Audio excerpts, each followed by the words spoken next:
I'm Dusty Griffin, and my companion Phil McKnight and I are both on the board of Williamstown Rural Lands Foundation. We are both on the trail group, so we spend a lot of our time monitoring the trails that Rural Lands supervises and scouting locations for new trails. Join us. You know, this whole hillside was, of course, once completely forested, but then it was cut in the early 20th century. So none of these trees would have been here. This would have been used for grazing. It seems like pretty steep grazing land, but, yes. But a lot of the land in Williamstown that the farmers used to graze their cattle and sheep was hills like this. This trail is called the Fitch Trail. It was put in about 15 years ago on land given by the Fitch family to Williamstown Rural Lands Foundation. So this trail was laid out and cut quite recently. Oh yes, now we're coming to one of my favorite parts of the trail. Look up on the ridge there. You see that line of stones? That's an old stone wall.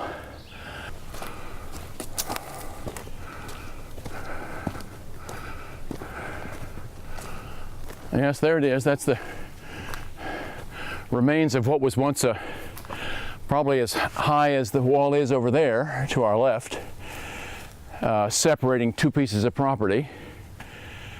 It's just amazing to think of the work that went into piling up, digging stones out of the hillside and piling them up like this to create a property line.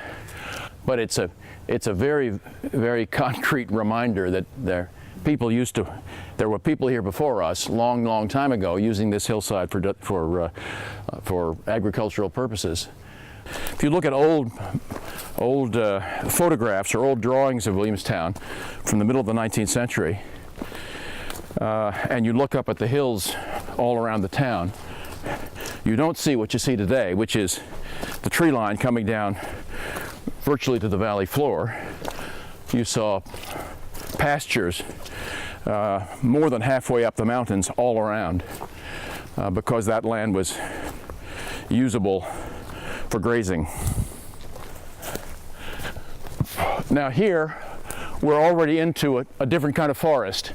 If you look, it's darker, and if you look around, these trees are all now, these are not hardwoods, these are hemlocks.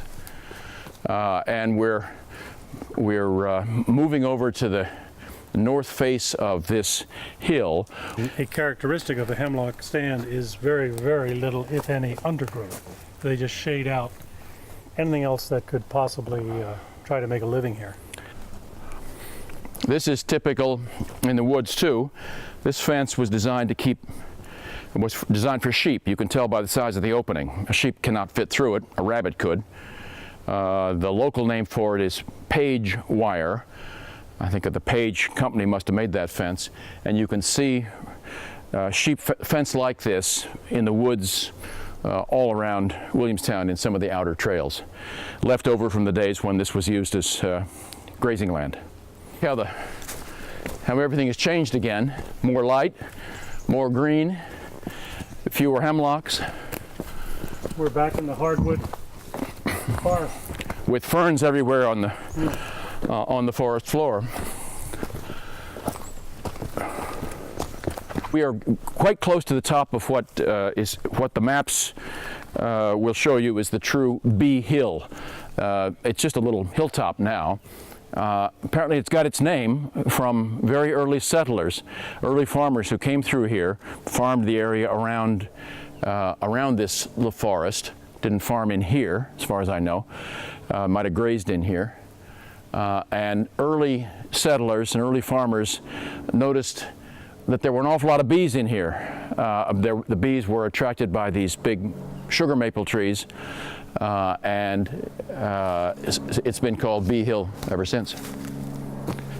So the big old maple trees and nothing but ferns down below. So you can see the top of this hill is, you look around, the land falls off on all sides. If we look in that direction, roughly east, you see trees everywhere. But 100 years ago, these trees would not have been there. You would have seen downtown Williamstown from here. It was one of the ways to climb up on the hilltops and look back down at the town. Now you can see where it's getting darker, and if you look around, the trees are mixed. A lot of hardwoods on the left, a lot of hemlocks on the right, and soon it's going to be largely hemlocks.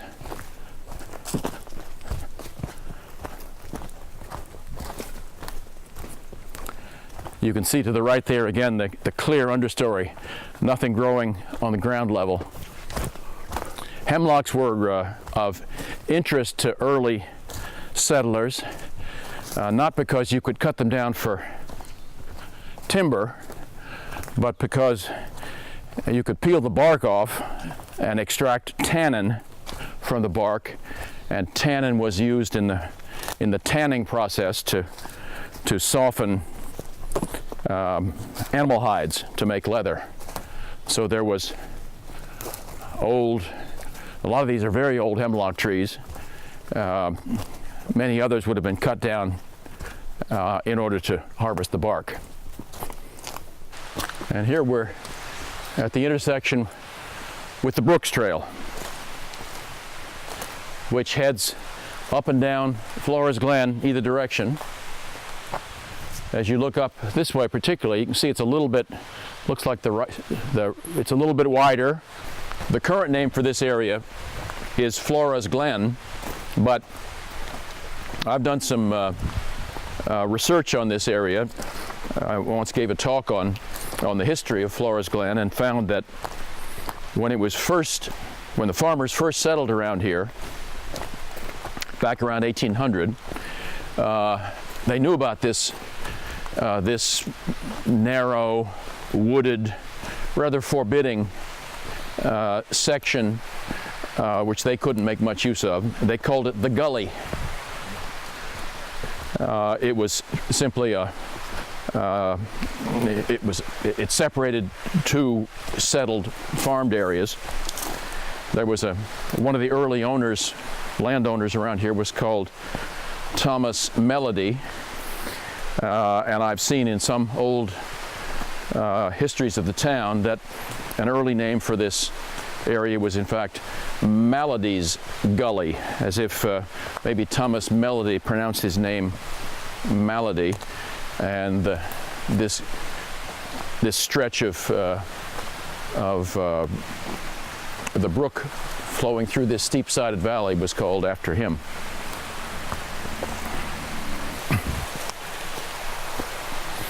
It's from about the 1860s that hikers started coming in here to appreciate the wild scenery. One of those hikers was Ralph Waldo Emerson, who was brought here in 1865 on one of his trips to Williamstown by some Williams students. And it was about that time that Flores Glen became associated with another famous American writer, William Cullen Bryant. Bryant was a student at Williams for one cold, muddy winter in 1811, left and went on to other things, but he's probably Williams College's most famous literary figure. They claim him as an alumnus.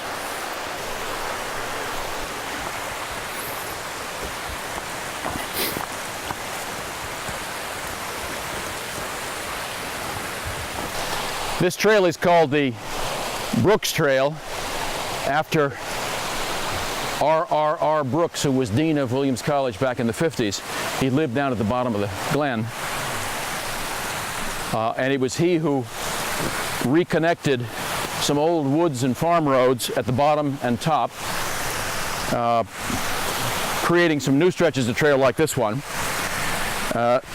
His special interest was skiing, and it was possible, once his trail was put in,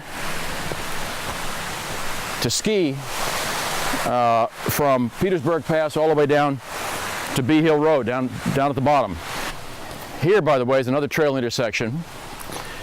It will be possible to take a left-hand turn here and eventually get over to Petersburg Road. Phil and I, in fact, have been scouting a trail up in those woods, which would go north from here to Petersburg Road and ultimately maybe to Hopkins Forest. This is also the beginning of the Sarateni Trail, which goes up the north side of Flores Glen.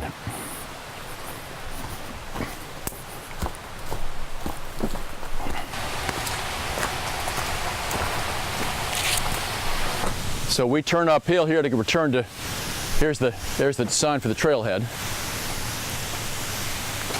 That's where the brook passes under Bee Hill Road. That bridge was built in 1993 to replace a much older bridge. There are more hiking trails you can be on within 5 minutes from downtown than in many other towns.